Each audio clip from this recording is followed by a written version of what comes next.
முதல் வாசகம். மனிதரில் நம்பிக்கை வைப்போர் சபிக்கப்படுவர், ஆண்டவரில் நம்பிக்கை வைப்போர் பேறு பெற்றோர். இறைவாக்கினர் எரேமியா நூலிலிருந்து வாசகம். அதிகாரம் 17 இறைவசனங்கள் 5 முதல் 10 முடிய.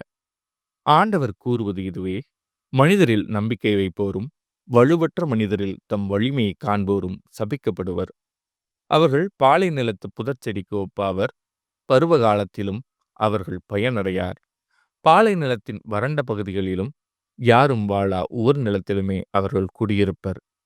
ஆண்டவரில் நம்பிக்கை வைப்போர் பேறு பெற்றோர். ஆண்டவரே அவர்களது நம்பிக்கை. அவர்கள் நீர் அருகில் நடப்பட்ட மரத்துக்கு ஒப்பாவர். அது நீரோடையை நோக்கி வேர்விடுகின்றது. வெப்பமிகு நேரத்தில் அதற்கு அச்சமில்லை. அதன் இலைகள் பசுமையாயிருக்கும். வறட்சிமிகு ஆண்டிலும் அதற்கு கவலை இராது. அது எப்போதும் கனி கொடுக்கும். இதயமே அனைத்திலும் வஞ்சகம் மிக்கது. அதனை நலமாக்க முடியாது. அதனை யார்தான் புரிந்து கொள்வர்? ஆண்டவராகிய நானே இதய சிந்தனைகளை ஆய்பவர், உள்ளுணர்வுகளை சோதித்து அறிபவர், ஒவ்வொருவரின் வழிகளுக்கும் செயல்களின் விளைவுகளுக்கும் ஏற்றவாறு நடத்துபவர். இது ஆண்டவரின் அருள்வாக்கு. இறைவா, உமக்கு நன்றி. பதிலுரை பாடல். ஆண்டவர் மீது நம்பிக்கை கொண்டவரே பேறு பெற்றவர். நற்பேறு பெற்றவர் யார்? அவர் பொல்லாரின் சொல்லின்படி நடவாதவர், பாவிகளின் தீய வழி நில்லாதவர், இகழ்வாரின் குழுவினில் அமராதவர். ஆனால் அவர் ஆண்டவரின் திருச்சட்டத்தில் மகிழ்ச்சியுறுபவர், அவரது சட்டத்தை பற்றி இரவும் பகலும் சிந்திப்பவர்.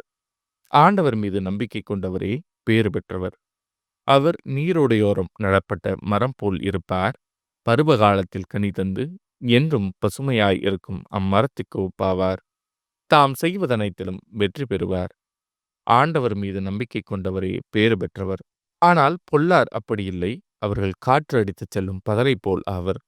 நேர்மையாளரின் நெறியை ஆண்டவர் கருத்தில் கொள்வார். பொல்லாரின் வழியோ அழிவை தரும்.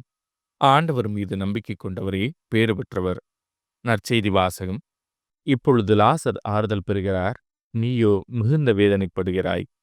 லூக்கா எழுதிய தூய நற்செய்தியிலிருந்து வாசகம். அதிகாரம் 16 இறைவசனங்கள் 19 முதல் 31 முடிய. அக்காலத்தில் இயேசு பரிசேயரை நோக்கி கூறியது: செல்வர் ஒருவர் இருந்தார். அவர் விலையுயர்ந்த மெல்லிய செந்நிற ஆடை அணிந்து நாள்தோறும் விருந்துண்டு இன்புற்றிருந்தார். லாசர் என்னும் பெயர் கொண்ட ஏழை ஒருவரும் இருந்தார். அவர் உடல் முழுவதும் புண்ணாயிருந்தது.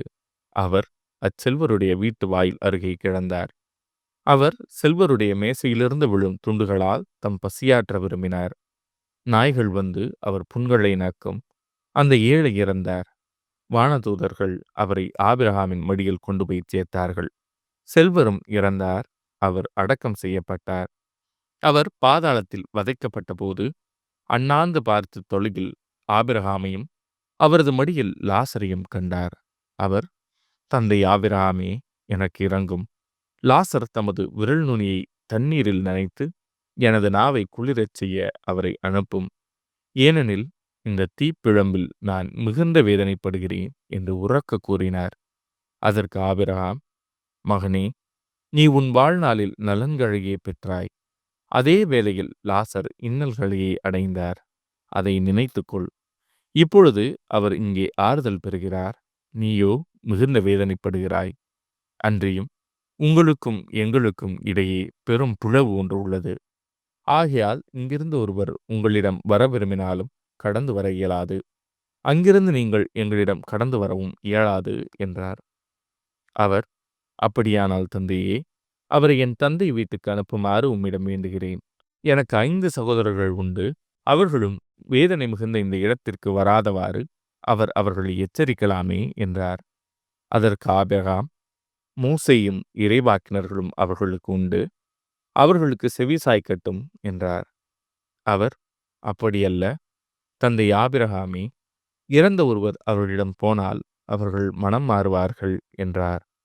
ஆபிரகாம், அவர்கள் மோசேவுக்கும் இறைவாக்கினருக்கும் செவிசாய்க்காவிட்டால் இறந்த ஒருவர் உயிர்த்தெழுந்து அவர்களிடம் போனாலும் நம்ப மாட்டார்கள் என்றார். இது ஆண்டவரின் அருள்வாக்கு. கிறிஸ்துவே, உமக்கு புகழ்.